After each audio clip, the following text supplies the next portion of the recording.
What is going on, everybody? Happy Thursday. Happy Thanksgiving Eve, like double Eve, or I don't know how to say it, right? Christmas. Christmas.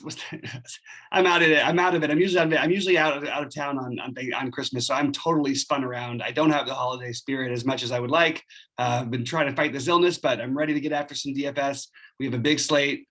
Sheets, what's going on with you? I did really well on FanDuel, really poorly on DraftKings last night, and I'm ready to get after this giant one. Usually my kind of thing, but this time of year and with all the COVID and the injuries and the late scratches, it's not quite as much fun as it used to be playing these slates. But what are your thoughts sort of on this slate, and how'd you do last night?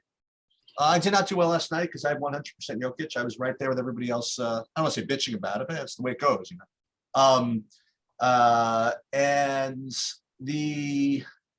I hate to hear your negativity because I was going to say something different. I'm calling the 5-6 pattern for Bobby in the next two slates. The 5 figures today and 6 figures on Christmas. I'm just feeling it. I woke up this morning and I'm like, okay, I'll take it. This is the 5-6. It's going to be the 5 figures today and then 6 figures on Christmas. For Bobby, I don't know how I'm going to do, obviously, but Bobby, I could tell.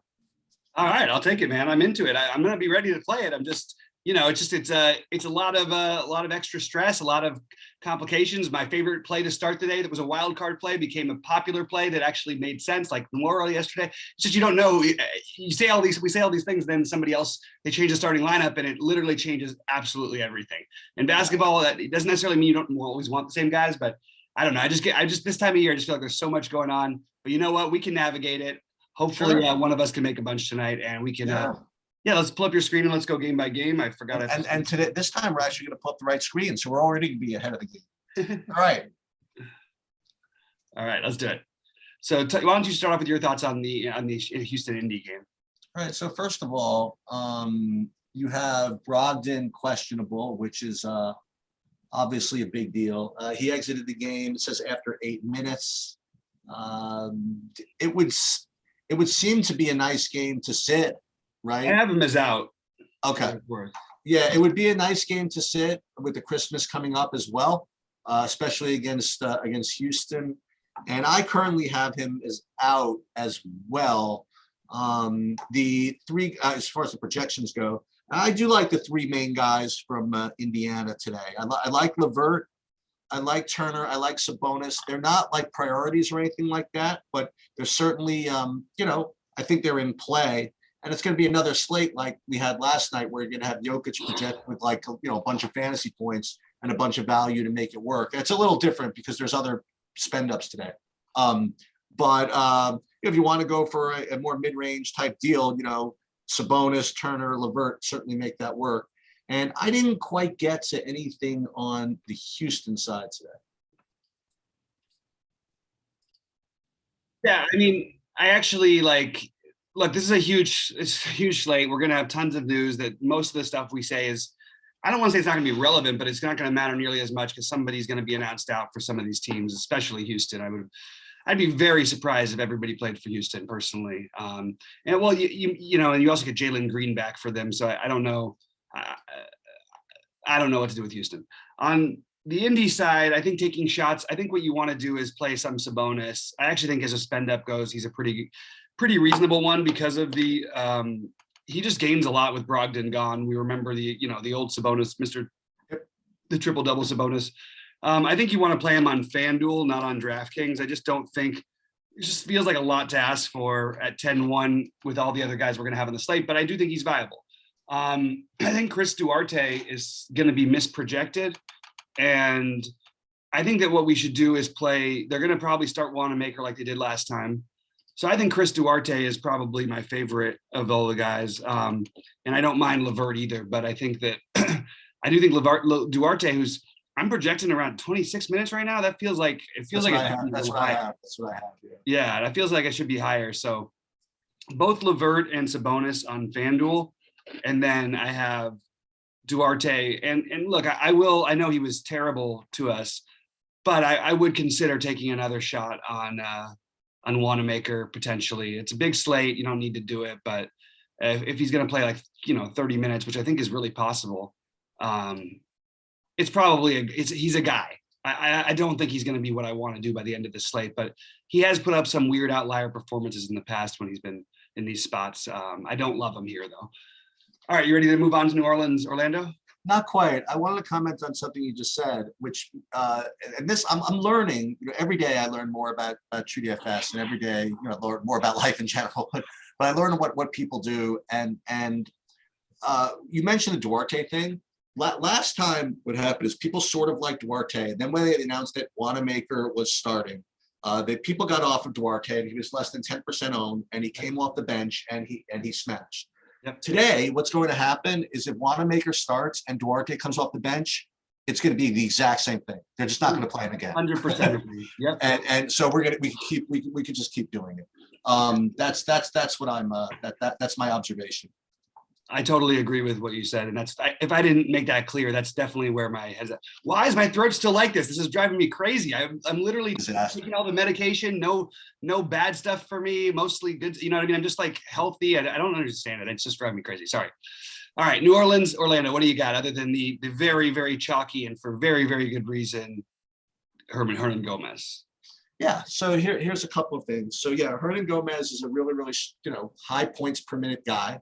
And he's going to start. Maybe. What's that? Maybe. Okay. Maybe he starts. In either case, you're getting, I would think, let's say 20 plus minutes out of him if he doesn't start, I suppose. And he's going to be really chalky, and it's a decision you're going to have to make. It's going to be, on the one hand, it's a tough fade, but I've faded better plays than this, I think. I don't know. One thing about this is that they do have Jackson Hayes. If you want to play that. The other thing about Hernan Gomez, he could get into foul trouble. And the other thing I would think of is Hernan Gomez. He's a good points per minute guy, but he's completely a sieve on defense. So I don't know what kind of mood the New Orleans coach is going to be in, but if he starts to let like Robin Lopez own him, I don't know how much they run with him. And the point I want to make is that maybe Lopez was my idea about playing XYZ against Cousins when he was on the court, is maybe the idea is just to go right back to Lopez if Hernan Gomez is going to be on the court. So in any case, Hernan Gomez is certainly projecting to be the top player on the board. I don't want to discount that. And then I also do like other guys on New Orleans. I do like Ingram and I do like Hart. And on the Orlando side, Lopez again, and then the other guy from last night, the Gravette. So I like both those guys as well. Yeah, it's hard for me I played Gravette last night, and I thought it was bordering on thin, but the better play. Remember, I said it on the air before, the better trade between he and Skylar Mays. Yep. But I was a little unhappy with him not playing 30 minutes. I thought we could get 30 minutes out of him. And I think Tim Frazier will eat up enough minutes to where on this kind of a slate, I don't think we need to be playing Gravette. There's just going to be too many good plays. I do think Robin Lopez is too cheap, but the thing that worries me is Robin Lopez, we're talking about like career high minutes or high for the last years of minutes. And he's been doing it. He's been at 33, 38, and 32 the last 3 games. And I don't know. He did play 38 on a back-to-back last time, so I'm going to just assume that he'll do it. But so I'm okay with it, and I don't mind if you want to play both of them together. Play the double cheap center is definitely a viable route. What I was going to say about the Hernan Gomez thing, and it's probably a little bit too thin, but if you don't play Hernan Gomez and you're worried about foul trouble or anything, I think the guy you should be playing is probably Herbert Jones. They're going to go small. B, Hernan Gomez, as good as he is, he's not, the rebounder of Valanciunas is as good a rebounder as there is in the league, which takes away from Herbert Jones. He also is a guy they run the post through, which takes away from Herbert Jones. So Herbert Jones is like the sneaky early play I've got, and I think will be completely just like 1% if that owned. So I think you could look at a little Herbert Jones if you're going to try and fade Hernan Gomez, because there is a path for Herbert Jones to get to 30 here, and it's not going to be a guy who anyone's owning. The weird part is I feel like we're supposed to do something with these other guys. I think Devonte Graham is probably a better play than he's getting credit for. It's not like the most exciting guy to always want to play, but you have a terrible defensive team in the Magic. You already play at a fast pace. You lose you lose your big man, Valanciunas, who you run a ton of your offense through. Doesn't that mean Devontae gets to pick up a little bit of the offensive slack? Vernon Ingram too, obviously, but Vernon Ingram is 9,600.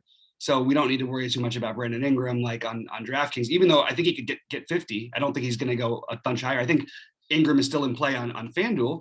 But I think there's a couple plays here. I really do. I think that you could play these guys. And Josh Hart, I don't think it picks up much for him except for the rebounding angle. Josh Hart's a phenomenal rebounder. And I guess we should probably have Josh Hart as one of the other guys here. Graham or Hart, I'll put in my little list. Because I think that this is a game that I have like some interest in. And Josh Hart just keeps putting up, what did he put up? 40, 43. He had a couple games before that, it was 33, 39. He's just been all over the place. And this is a good matchup for him. And you lose the Valanciunas rebounding side of things, which opens him up to potentially getting like 16 like he did last year in the first half of a game. On the other side, I do like the Lopez thing. And that's, I don't know how to commit to anything else. People want to keep playing Gary Harris. And I love Gary Harris as a real life basketball player. In fact, it's no coincidence to me that the Magic are actually playing a little bit better now that they have to play their decent players. And Gary Harris has gotten there every day. So I'm not going to say you can't play Gary Harris. And he's not only like, he's not doing it with outlier type of things. His assist rate is good. His rebound rate is reasonable. And he has he gets a few of the blocks and steals. I think Okiki is woefully under projected again. This guy, he's not going to have 6 steals every game, but I guess the reason I'm talking about so much about this game is I do think this is like an interesting like game stack on this slate. Okiki was terrible. He was 2 for 11 from 3 last night. He still scored 32 fantasy points, but that's also because he had 6 steals. So we could say one's an outlier. Well, then he got the other outlier though too. But at the same time, I look at his game log and you look at, he's getting like 4 to 6 like stocks, like it feels like most nights, or 3 to 6 stocks most nights. And you have a sloppy New Orleans team he's going up against. So I like Okiki a little bit. I think this is a game we want to target a little bit, not go crazy. There's a lot of games on this slate, but all of these guys got lowered their price and they're basically in the same spot they were last time. I know it's a bigger slate, but you have a New Orleans team that's also down their second most used guy. I think this is a game we could try and target. Yeah, I really do like the Herbert Jones call, by the way. I like that a lot. The other thing I would mention is a guy that just always seemed to forget to play, and he always seems to smash. If you're going to stack the game, is Nicole Alexander Walker. I'm at 4,700. I mean, just every once in a while, just throws up a huge number. So if you're going to stack the game, I think he's certainly in play also. So he could be the benefit of he could get the some benefit from what's his name not being there. But wait, is he not? He's not active. Who? Walker? Yeah, I don't have him as active. Okay. Oh, he is out. You're right. He's in the protocols. That's right. Which is even the bigger. In fairness, it was only an hour ago. No, absolutely. And I don't think that even the projections have updated for it yet, because I do think Devontae Graham and Josh Hart are probably better plays than I thought. I agree. And Herbert Jones, even for that, he could play 40 minutes. Yep. All right, let's move on. You want to start off with Atlanta, Philly? Yeah. So Atlanta, Philly, we're going to run back the same, sort of the same idea with Atlanta. But there was stuff that happened and I want to first look at Lance Stevenson, just because. I mean, he played 23 minutes. I'll tell you this, if I knew that he was going to play, he had no salary. Okay. He wasn't. They pulled him up. He wasn't on the board, but. Yeah, because they just called him up from the D League. Right. I mean, but if this guy's going to play 23 minutes at 3,200, we're back to Lance Stevenson. You know what I mean? Like we used to play him all the time. Yeah. And he's going to relish I don't know. Let me talk through this.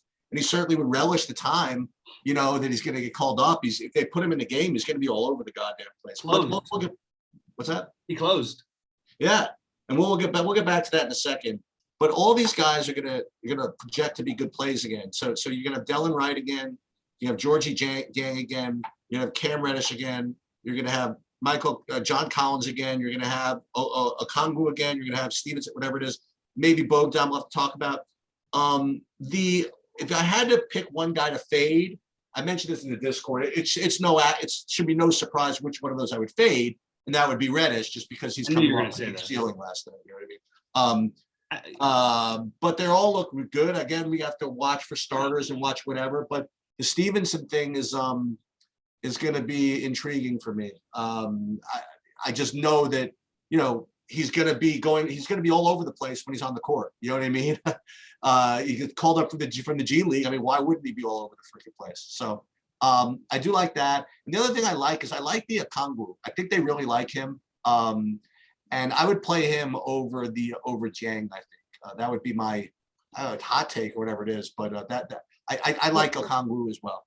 Well, everybody agrees that Okongwu is much better than the only issue is it's basically both of them are sort of out of play because they're both, I mean, until we hear that they're going to play Okongwu more than 18 minutes, because they wanted him to play last night. They kept bringing him in and close the half, close the game, but they can't play him more than 18 minutes right now because of the injury, and they're not going to mess with it.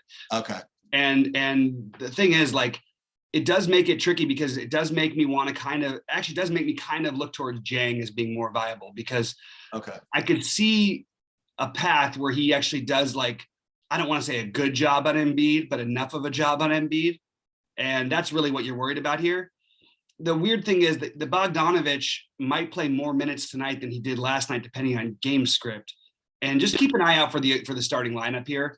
Because it is a really weird situation with the Bogdanovich, obviously clearly being limited, which we didn't know about till later. That's a real thing. I think Reddish is your priority play. I don't care about how much of an outlier game. If a guy's 4,600, he's taking 25 shots and he can shoot. Excuse me. And you're running all kinds of offense through him. It's going to be hard for me to ignore that. So I'm still sticking with Cam Reddish. As I was sort of worried about all night was the Jalon Wright, look, he's going to play all these minutes, but this guy can do nothing too. And he is not a guy who tries to score basically ever. So just keep that in mind for what it's worth. Lance Stephenson does. Lance Stephenson, though, are they really going to give him the minutes again? Or, it didn't work out team-wise, by the way. Everybody on the Atlanta side, except for, Bogdanovich was astronomically in the positive while the whole team was in a horrible negative. And John Collins was closer to even.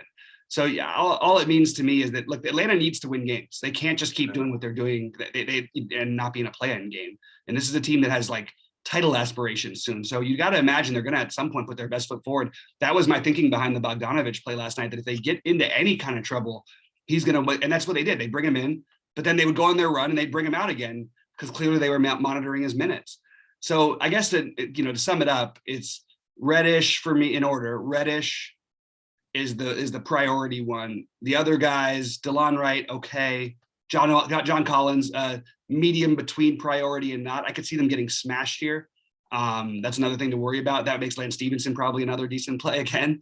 And then there's nobody to match up with Joel Embiid.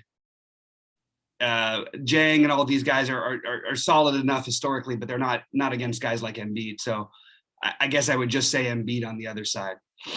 Yeah, let me just point out that you can look at the Jalon Wright thing, another way. He basically was invisible, still had 26 fantasy points. Right, because the minutes, yeah. And they dropped his price to 4,200. That's true. So just throw that out there. And listen, on another day where Cam Reddish isn't totally the man and hot, making everything, like when he's doing that, he's going to shoot every time. That's the way it's going to be, as probably he should.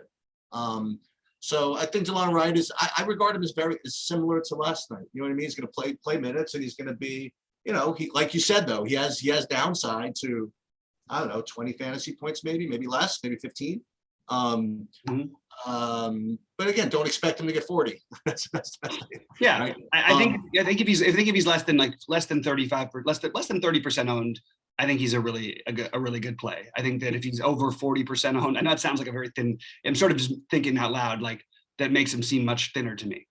Well, fortunately, or unfortunately, this is the type of thing that I thought I was able to figure it out. But again, one of my projects that I keep putting off or whatever, which is no answer, is exactly to have a thing like, given what type of player it is, what type of ownership is, is like a threshold for a guy. You know what I mean? Like what type of ownership would be good for a guy like Jalon Wright, given the context of the slate, as opposed to saying, well, this is his ownership.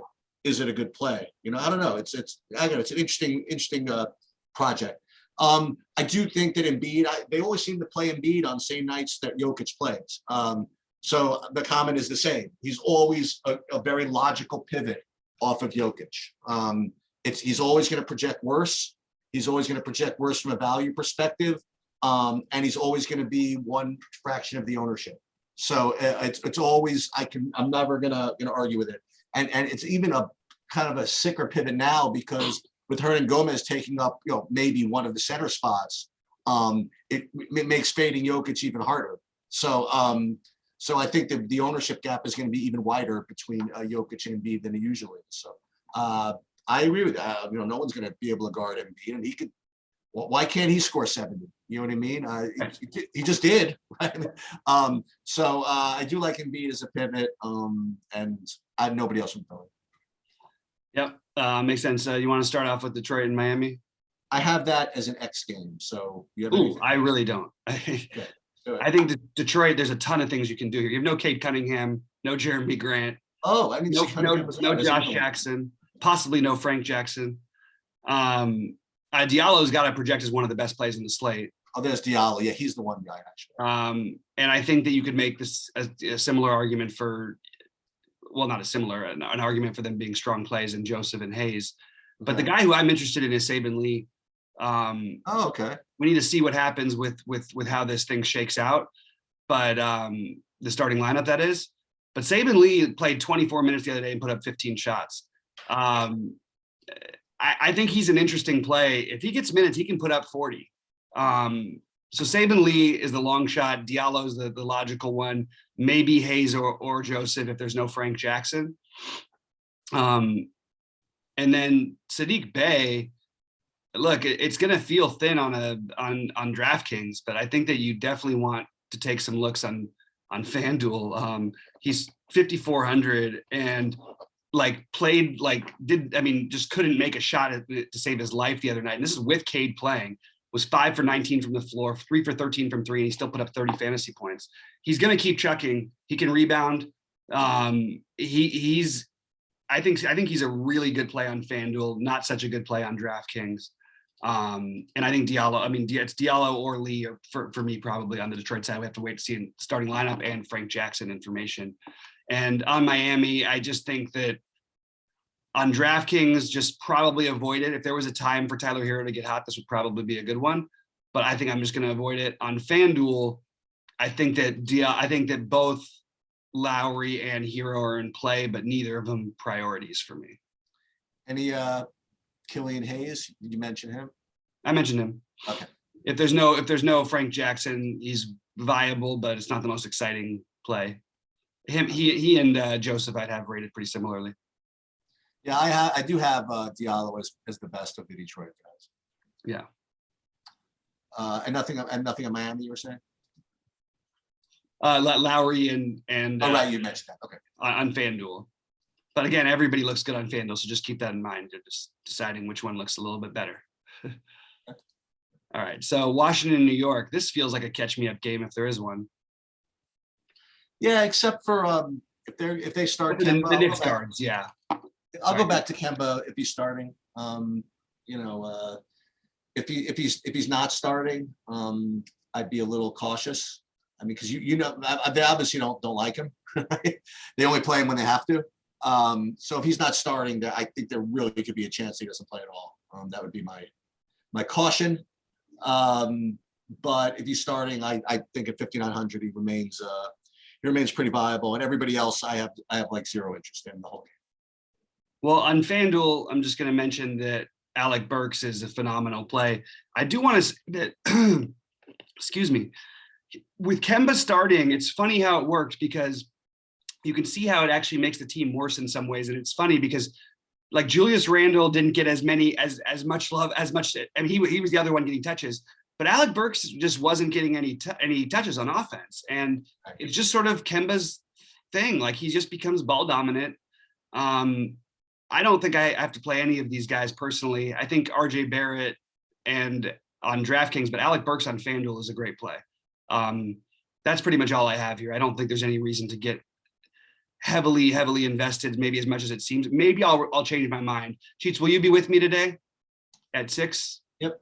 Okay, so we'll talk about it at 6 because I need to see a starting.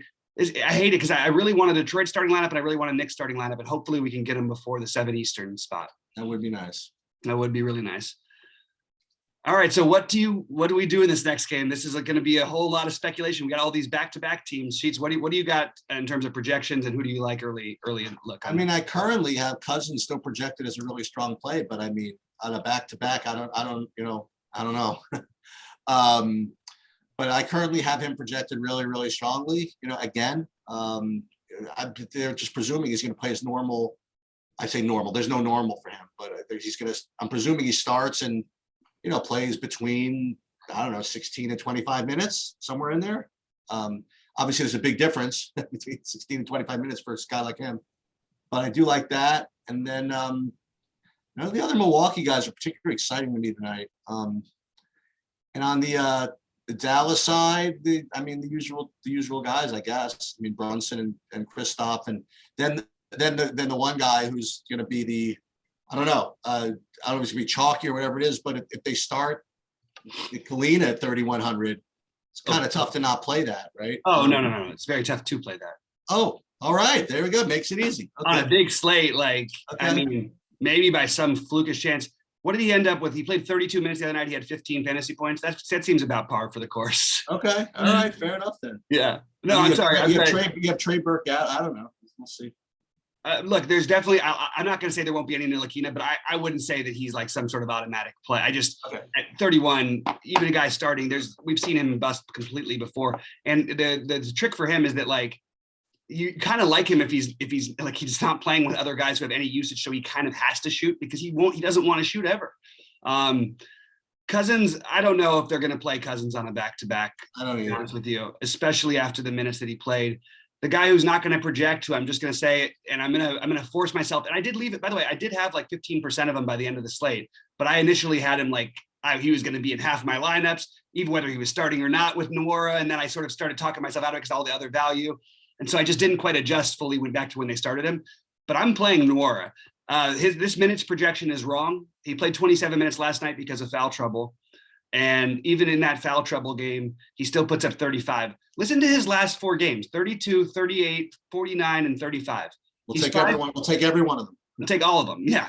And not only that, you have what should be a closer game.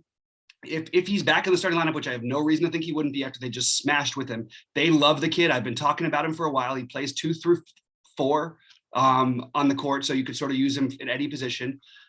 Grayson Allen, I am not sure what happened last night because I got word that Nwora was starting over him, but I didn't get word that he was out. And they did, in fact, sit him. So they may start Grayson Allen coming back, in which case I have a little bit of interest in Grayson Allen. More on FanDuel than DraftKings, but both are actually no, I think he's fair on both. I like Holiday and Middleton a ton tonight because it's a road game. Whoever ends up playing should get run here. Should get played plenty. Middleton was going to smash last night. Holiday still stayed in probably too long last night. I wouldn't be at all surprised if they sat Holiday tonight, to be honest with you. They don't necessarily need the wins as much. The only problem is they don't have like a true other point guard. It would sort of become Connaughton, I guess. But Holiday played a few more minutes than Middleton did. Middleton just came back. One of those guys could easily sit tonight. So just keep that in mind. But I am going to have both of them as priority plays as long as they're playing, especially if Cousins is out, because that just means the offensive usage has to be those guys and Nwora mixed with, Connaughton, who's a filler piece. Grayson Allen's a filler piece. George Hill's a filler piece. Wesley Matthews a filler piece. Rodney Hood's a filler piece. Everybody else they play, all the offense should basically go through, if there's no Cousins, should all go through Middleton, Holiday, and Nwora in what should be a close game. Because if last night was close, Middleton was getting 50, Holiday was probably getting 60. We'll take these scores. They got these guys' prices got lowered. So I would lean Holiday over Middleton. Well, I'd lean Middleton over Holiday because I think Holiday is going to be. I don't think they can just keep going out there and playing him like 50 minutes a game. Like on the other side, wow, they really did it with Jalen Brunson, huh? They made him 8,500. It's gonna be tough. I don't know if I can quite do it. I don't think it's terrible, but I don't know that I don't know. It just feels a little fishy. I'm trying to get his price called up on FanDuel. For some reason, I don't have that right now. It's not showing up on my little screen, but I'm guessing he's going to be cheaper on FanDuel. If Kristaps is out again, I still will probably consider some Brunson. And if Kristaps is out again, I don't know, maybe Finney Smith isn't the right thing, but he is more a part of the offense these days. And I kind of want other pieces of this game. So I'm going to be tempted to stack. I think it's kind of interesting. By the way, if Cousins does start and play, don't you think Boban this could be a Boban starting spot? I know Josh Powell played well, but like talk about guys who match up kind of funny. Like if Porzingis is out, I don't know. I don't think they'll actually do it because they're going to probably keep starting with Powell, but it just kind of piqued my interest a little bit that, boy, if there's one guy who would be a good matchup for Boban and for Cousins, it would be the other one. They could both go nuts on each other. It would be kind of fun. But yeah. It is a game that I have a lot of interest in. Charlotte Denver. Interesting blurb though on the Grayson Allen, right? It says he was available, but yeah, didn't play because he was feeling, quote, a little off. Yeah, well, we'll see about COVID for him soon enough, probably. We'll see about that. Yeah. All right, Charlotte Denver. Yeah, Charlotte Denver. So here's the deal. So Jokic was and the entire starting lineup was benched when they were down by 22, and then the reserves brought it back to 10. And I don't. Not that I say I don't get it. I get it because these people have egos, and the coach wants to teach them a lesson or whatever it is. But you're trying to win games. You know what I mean? Like, I don't think it has anything to do with that. I think it's a back-to-back. It was a standard back-to-back thing. In the NBA, a back-to-back, you're always going to do that, aren't you? Like, you don't need to bring the guys back in with 3 minutes to go in a 10-point game. It wasn't 3 minutes. It was like 8 minutes. No. It was like 3 or 4, I think, wasn't it? I'm telling you, it was. Maybe you're right. I just don't like it. Anyway, so I guess traditional narratives is going to be, oh my God, these guys are going to come back and ready to kill, and Jokic is going to just blast them. Okay, fair enough. Maybe not to the tune of 70% ownership though. So I don't know. We'll see about that. Look, Jokic certainly projects to be the best play on the board. You're certainly going to be able to get him in, and I'm not going to talk you off them because all that makes a lot of sense. I would like to play somebody like LaMelo on the other side. If you really want to do something funny in this game. But Jokic is certainly a good play, and I do like LaMelo on the other side, and that's pretty much all I got. Yeah, I think LaMelo is just another whatever. Jokic is going to be one of my priority plays. I have no problem with him busting one night. I'm trying to figure out what to do with the other guys. I don't think I need to do anything really with the Charlotte side of things. I think you could make an argument for Rozier. I think you could make an argument for Hayward. Probably with everybody healthy, gonna just leave this one alone. If this is a reach, they played together in Denver, but they did give 26 minutes to Plumlee the other night against a true big. And it's going to be harder for them to go small against Jokic. They could try and go small and double team, but there's a chance Plumlee gets a bunch of minutes tonight. I don't know where that leaves me, but I think if he gets 30 minutes, that's going to be hard to ignore. So I just think Plumlee is a long shot play for me, not a priority, but other than that, it's just Jokic in this game for me, and we can just move on. Yep. I mean, Will Barton's fine. I don't think we need to talk to him on this slate. Minnesota, Utah. Cat, Russell. Anything else? Yeah, is it? I think this spread is too high. What is it, like 12? What is it? But Minnesota has not been like they're not like, just because their name is Minnesota doesn't mean that they're the same Minnesota team. Right. They've played a lot better basketball this year. I know they don't have Edwards, but I don't know. It felt a little bit high to me. So, okay. So I do like Towns, and one of Towns or Russell.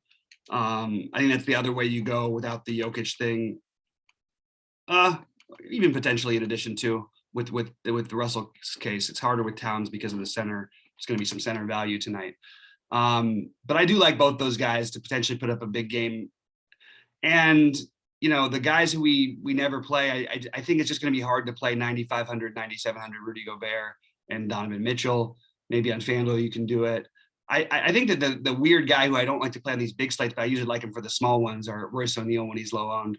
Feels like he could have it's a good pace game.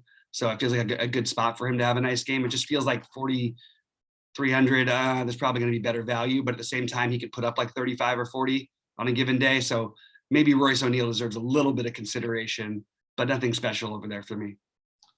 Yeah, I also, not to be the Grinch that stole Christmas, but I didn't get anything out of this OKC Phoenix game either. No, that's good. Hey, this is what we need to do.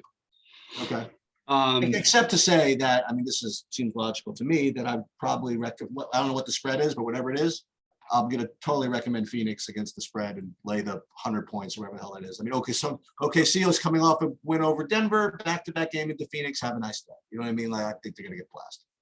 Yeah, Vegas agrees. They're 15-point underdogs. They don't agree that they're going to win by more than 15. No. I got you. They agree that I don't have anything for DFS. I think Phoenix does likely beat the hell out of them. I will say that OKC, when they actually play their guys these days, they're maybe trying to figure out a way something to do what everybody's been begging them to do, just like give them a chance, like let these guys actually play, stop wasting Shea's career, don't even waste a Giddey year. Like just get them like ready, get them learning how to win basketball games and stop with this losing nonsense. You don't need to tank anymore. There's literally nothing they have no argument for tanking anymore, in my opinion. They have too many draft picks, and unless you're like at the end of the season teetering near at the bottom, don't even bother. And also, we don't even know this draft doesn't have like a clear number one anyway. Right. It's got some guys who somebody would argue with me on, but I don't think it has a clear number one. And Phoenix, it's really hard to want to play anything here. Devin Booker can always go nuts. That's basically all I have for you. I'm pretty uninterested here. Memphis, Golden State. I didn't get to anything, at least the first look on Memphis. Golden State, I don't know why these guys are all showing up, but Otto Porter looks like an okay play again at 4,800. We'll get to Curry in a minute, and then I'm getting the Kuminga, who I literally never played. Scano Anderson, 3,500. Then I have this guy, who's Moses Moody. I don't even know who that is, but I guess someone's out. So I guess Poole out. Yeah. Poole is out. Okay, that's why. Their rookie first round, like number 7 overall pick. Okay, so that's these guys. I can sense by the tone of that you're like, Sheets, how the hell do you not know? No. It's just he and Kuminga are like. Obviously, number 7 overall pick. How do you not know he's from? No, not that. Wherever he was from. It's because there's a whole lot of talk about Golden State and the title and everything. And meanwhile, on top of it, they have these two guys who sometimes they'll start and sometimes they just DNP CD. Right. And it's something that I've been trying to catch on to, which is going to be because we don't get the starting lineup till so much later. But on this slate, I would none of these guys are even close to viable. You like Curry? Unless they're starting. No. You neither. I don't. It's a good matchup, but like, why are we talking about is Curry even scoring more fantasy points than Draymond Green right now? Like, are we really gonna pay $12K for a guy who's like being outscored by Draymond on most nights? It's a great paced matchup. Steph Curry has not hit 50 fantasy points since the beginning of the month, and even then, he has not hit 60 since November 28th, and then he was just at 60. And to even consider him as a similar play to Jokic or any of these guys is kind of crazy to me. But I will take some consideration for him because I believe in the ceiling at 9,700 on FanDuel. I do think that one of these, Kuminga or Moody, would be viable. Now, the games they started, Moody put up 28 fantasy points. But other than that, then he plays 1 minute the next night. Kuminga put up 38 fantasy points and then didn't play the next day. This matchup looks like a good matchup for Kuminga. I'll just say that. I don't know why they're doing that. Was a second of a back-to-back. They did have some injuries, and JTA is back now. Scano Anderson, that is. So there's just too many bodies. I don't see any reason. I don't see any reason Otto Porter has to play 31 minutes. I keep wanting to be that, like, get the sneaky Otto Porter play in, but I don't know. I mean, it doesn't make a lot of sense to me, like 4,800, like to play Otto Porter on this size slate, except for that you get some leverage by playing the later guys, because some other guys aren't going to play. I mean, I'm not sure what's going to happen with him here, to be honest with you. He didn't play the back-to-back, but he played a bunch of minutes on the 20th. But he's projecting to play 31 minutes, which he hasn't played all season. And I think they have enough other bodies. I mean, I have right now, 12 guys who projected to play for Golden State. So why are we like, it just feels like kind of like, okay, we're really forcing the issue here by trying to play these guys. That's my take. Can someone get there? Of course, but I don't think it's good. I think Ja Morant is one of the best plays in the slate. You don't have any true rim protection in Golden State. He attacks the basket. He's coming back. It's at Steph Curry. It's all these things. Ja Morant has a little bit of that Westbrook mentality in him. He doesn't back down to anyone. He's 8,600, which just for what we've seen from him this season, you would argue is probably like, I mean, it's got to be one of the lowest prices we've seen him at, right? So I have a lot of interest in Ja Morant here, and I don't think people are going to play him. So he's my favorite weird spend up today. I think he could put up, why couldn't he put up 50 or 60 in this great pace matchup against his man? And it makes it kind of fun if you did want to play somebody on this side. I honestly think Draymond is the best play on the Golden State side. The matchup suits him, but 7,700 doesn't make a lot of sense to spend maybe on this slate. I mean, he did just put up 55 against Sacramento in a similar type of pace game. I think he's viable. I really do. I think Draymond is really actually viable. I just don't know if I'm going to end up getting there, but I do like Ja so much that maybe I want to run back in Draymond. And Steph is just a long shot wild card tournament play. That's all we should treat him as. Their team is too good. He can always go off, but there's no real reason to like keep betting on it. Cause even if he goes off, like even the game where he scored 50 whatever points this year, Jokic has games like that where he just scores 25 points and he does it regularly. So I just don't see the reason to pay the same amount for both those guys. That's just my take. For what it's worth, I mean, do some of the drill down, and Morant his usage is a little bit worse when Dylan Brooks is playing. Yeah.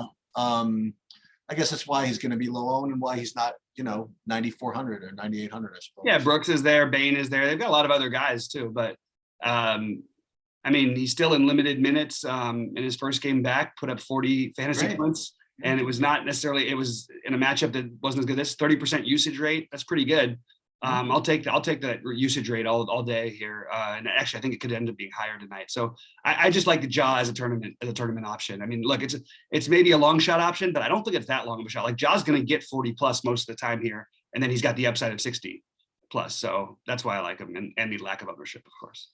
I'm going to be playing a couple of I was big for me, like lineups, whatever. And one of them is going to have a DeJounte Murray, LeBron James lineup. I don't know exactly what the rest of it's going to look like. And every time I say stuff like that, I end up like going to projection and running stuff. And this and that. Next thing you know, I'm on like 100% Kuminga and all this crap. You know what I mean? Like, and I just forget, and then I'm like, oh, what do I play? Skylar Mays or P Brown, you know what I mean? Or whatever it is, and I just forget what I was going to do. So I'm gonna. Here's what it's going to be. Presuming they both play, okay, Murray and LeBron, $500 bounty if I do not have a lineup with those two in it. Okay, so I'm going to have one. I promise that because I don't know, I'm kind of in the mood. And that's pretty much all I have from that game, actually. Mm-hmm. So I mean. Talk about DeJounte Murray. This is crazy. I just want to say some trade rumors from the offseason. I know. Sorry, deviating a tiny bit, but DeJounte Murray for Ben Simmons was like kind of a laughed at thing. It was DeJounte Murray, I think, and picks for Ben Simmons as a possibility, and it wasn't really proposed. But people were like, "Oh, that's ridiculous. You don't need to go that crazy." Well, right now, I would take DeJounte Murray over Ben Simmons because I want a guy who's actually going to play basketball for one thing. And DeJounte Murray is just freaking awesome. I love this guy. The Lakers are the perfect matchup. He put up 61 last time these two teams played. I really am a fan of DeJounte Murray. I love the call sheets.